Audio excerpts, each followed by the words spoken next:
So you're listening because you want to get smart fast. You want to really get something without wading through tons of info. Ta-da! That something is, well, the whole language around dating and relationships in English. Yeah. Think of this as your shortcut to feeling, genuinely clued in. Exactly. We've really dug into this comprehensive audio source, Right. pulled out the key stuff Right. so you can get a real practical handle on how people actually talk about this stuff. It's super relatable, right? Totally. Our mission basically is to give you the words, the phrases, how conversations flow, even a bit about cultural differences. So you can feel confident, jumping into those chats. Precisely. And this source material we used, it's packed. We're talking basics, like what even is dating? All the way through to sharing hopes, maybe some horror stories, the whole deal. You'll definitely hear some interesting bits, maybe moments where you think, oh yeah, I've been there. While sharpening your English, of course. Okay, let's dive in. Where do we start? Right. First things first, let's get a baseline. What is dating, really? Well, the source boils it down pretty neatly. It's basically two people, spending time together. To see if there's a spark, Yeah. a romantic connection. Exactly. That potential for something more, like grabbing a coffee, seeing a film, those first steps. Yeah. And it's important to remember dating isn't just one thing. It can be really casual, just fun. Or quite serious, looking for the one. Right. Or somewhere in between. The intention can really vary. Okay. And with that idea, the source gives us some core vocabulary. The basic action, go on a date. Then those early feelings. Maybe you have a crush on someone. Or the more casual, be into someone. Yeah. And as things develop, you get to know each other. That's what those dates are for, right? Totally. And then, the bigger steps, fall in love. Or the classic, go out with someone. Eventually, maybe be in a relationship. Those are the key terms. Definitely. The source had a great example. I started dating someone I met at work. Right. We went out for coffee a few times and really clicked. Simple, but it uses a few of those phrases, shows how it works in practice. Exactly. Paints a clear picture. So, okay, people are dating, but how do they even, meet? Where are these connections starting? It changes all the time, doesn't it? It really does. The source points out a whole mix of ways. The classic through friends is still huge. Your mates setting you up. The old-fashioned way. Still works. Apparently so. Then you've got the places you just are at school or university or at work. Right, bumping into people regularly. Yeah, that shared environment. And don't forget social events or clubs or meeting through shared hobbies. Common interests. That helps break the ice. For sure. And then the big one, the digital world. Online dating apps. Like Tinder, Bumble, Hinge. They're everywhere now. Totally mainstream. It's interesting, though, the source brings up that contrast. Some people still say, I prefer meeting people in person rather than online. That organic meeting. But for loads of people, apps are just standard now. Although you also hear things like, I've tried dating apps before, but they didn't really work for me. Yeah, not guaranteed success. Nope. It just shows, there's no single right way. Lots of different experiences out there. All right, definition sorted, meeting places covered. Let's get into some of those, specific phrases you hear in dating conversations, the colorful bits. Yeah, these are crucial for catching the nuances. We really hit it off. What does that really mean? It's that instant connection, Good vibes, easy conversation right from the start. More than just being polite, a real spark. Gotcha. And that sounds similar to, we have great chemistry. Very similar. Chemistry is maybe more about that unspoken mutual attraction, that exciting feeling. You know it when it's there, even if you can't explain it. Okay. And on the flip side, less fun phrases. Well, yeah, he ghosted me. Or she ghosted me, obviously. That's a modern one. Very. It means they just vanish. Stop all contact, no explanation. Sadly, pretty common now. So there's a lot about communication, eh? Yeah, really. Then there are phrases about, the status. Right. We're just talking. That's super early days, low commitment, still figuring things out. Not serious yet. Not at all. Then we're exclusive. That's a big step. It means you've agreed you're only dating each other. Okay. And we're seeing each other as kind of in the middle, more than just talking, but maybe not officially exclusive yet. It's a bit ambiguous sometimes. And the really rubbish one. I got stood up. Simple, unfortunately. They just didn't show up for the date. Ouch. Yay. The source gives that example. I thought we had a connection, but then she ghosted me after the second date.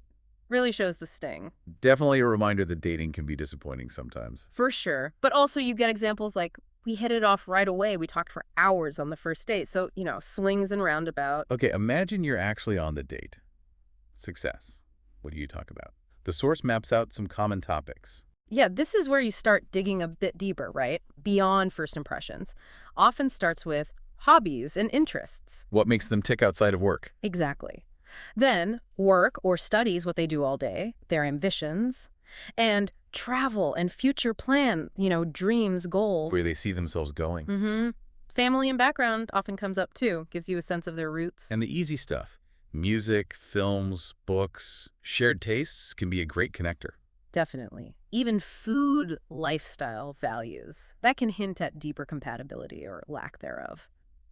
So how do you actually ask about this stuff without sounding like an interviewer? Good point. The source has some nice natural-sounding questions like, what do you like to do in your free time? It's open-ended. Get some talking. Yeah. Or, have you been on any cool trips recently? That invites a story. Nice. What else? Things like, what kind of music are you into? Or, what's your ideal weekend like? Helps you understand their vibe. Yeah, how they relax. Even, are you more introverted or outgoing? That gives you insight into their social style. The source example was good too. On our first date, we talked about our favorite childhood memories and our dream travel destinations. Right. Personal, but not too intense for a first meeting. Reveals personality. It makes sense. And that reflection from the source, I think a good date is one where the conversation flows naturally. That's the dream, isn't it? Effortless, engaging, not pulling teeth. But let's be real, not every date leads to relationship bliss. So how do you talk about the ones that fizzled out? Any useful phrases for that? Oh, absolutely. An important part of the story. The source gives a couple of very typical examples, like, I went on a few dates last year, but none of them turned into anything serious. That happens a lot. Very common. And the other one, I had a really awkward date once we had nothing in common. We've all been there, probably. I suspect so. And to explain why it didn't work, you might say we didn't click. Just no connection. Pretty much. Yeah. Concise, or simply, it was a bit awkward. That says it all, really, that uncomfortable feeling. Then there's, hey, she was really sweet, but not my type. It acknowledges they're a good person. Just not for you, romantically. Exactly. And sometimes, we stayed friends after. That's a nice outcome if possible. Sure. And if you don't want to get into details, the classic, it just didn't work out, covers everything. Keeps it simple. These phrases are useful for sharing without oversharing. Definitely. Clear, but allows for privacy. Okay, so let's say dating goes well, things move past those first few dates. We're into relationship territory. What's the language there? Right. This is where the terms reflect something more established, a deeper bond. You've got the standards, boyfriend, girlfriend, everyone knows those. Then partner or significant other often used to be more inclusive or maybe sound a bit more serious or less high school. Yeah, I get that. And for specific situations? Well, if geography is involved, it's a long-distance relationship. And to show commitment level, you'd say a serious relationship. Okay. The source also mentions open relationship, acknowledging different structures people might choose. And the ending? Unfortunately, yeah. Break up or split up. Same meaning, really. Got it. And how do people talk about their relationships? The source gives good examples. Simple stuff like, we've been together for 2 years, tells you the duration. Or, we met at university, explains the origin story. Yeah. You might hear about the dynamics. We support each other a lot. That's positive. Or, maybe, we argue sometimes, but we communicate well. Shows realism, Conflict happens, but they handle it. That's healthy. Yeah. And describing an end. We broke up last year, was mutual. Gives closure. That long-distance example in the source was good too, highlighting the effort involved. Yeah, making it work despite the miles. Tough stuff. Now, this is really interesting how different cultures view dating. It's not the same everywhere, is it? Not at all. The source really highlights some key differences. What's normal or expected can vary massively. Like what? Well, for instance, in some cultures, dating is seen as serious from the beginning. There's often an understanding, maybe unstated, that marriage is the goal. Right, very intentional. Whereas other places are much more about casual dating before being serious. Testing the waters, less pressure initially. Makes sense. What about family? Huge variations there too. The importance of family opinions, parental approval in some cultures, it's absolutely central.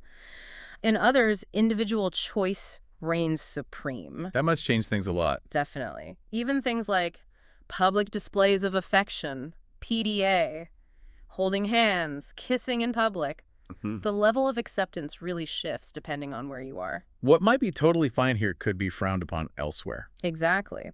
The source had some telling phrases like, in some places, dating apps are still unusual or taboo. Shows tech adoption isn't uniform. And the general point, dating rules are very different depending on where you are. That's key to remember. The UK example is helpful too. Yeah. In the UK, it's quite normal to go on a few dates before becoming exclusive. But then in other countries, things move faster or slower. No single right way, globally speaking. Definitely not. Okay, last big area. How do you talk about your own feelings, your opinions on all this? That's pretty important for real conversation. Crucial. Sharing your perspective. The source gives a nice range of example opinions. Someone might say, I think dating's a great way to learn about yourself. Focusing on the self-discovery aspect? Yeah. Or maybe someone's not in that headspace. I'm not really looking for a relationship right now, just being clear about their situation. Honest. Or finding that balance. I believe in love, but I also value my independence, wanting connection and personal space. A common feeling, I bet. Probably. The source also captures the ambivalence many feel. Dating can be fun, but also confusing and stressful. Oh, yes. Very true. And then they're stating your non-negotiables. I want someone who shares my values and goals, looking for that deeper alignment. Yeah, knowing what's important to you. And I liked the personal belief example.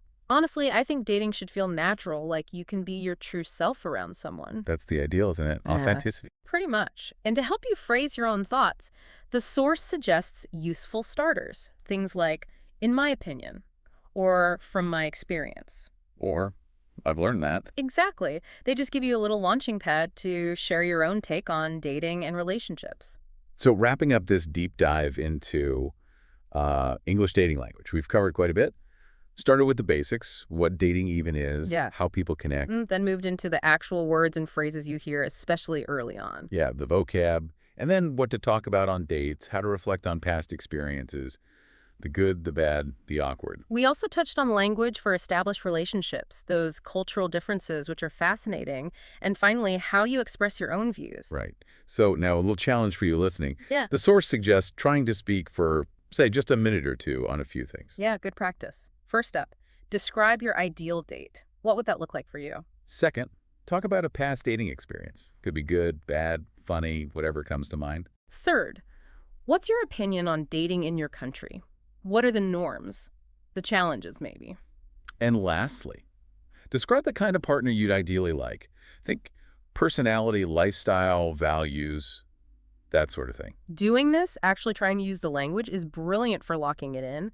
Helps fluency, vocab. And confidence, just talking about these everyday topics. Absolutely. You'll not only get better at English, but you'll also probably appreciate just how complex and varied this whole dating world is. Well said. Thanks for joining us on this deep dive today. Keep practicing, keep learning. And hey, maybe you'll even fall in love with English along the way. You never know.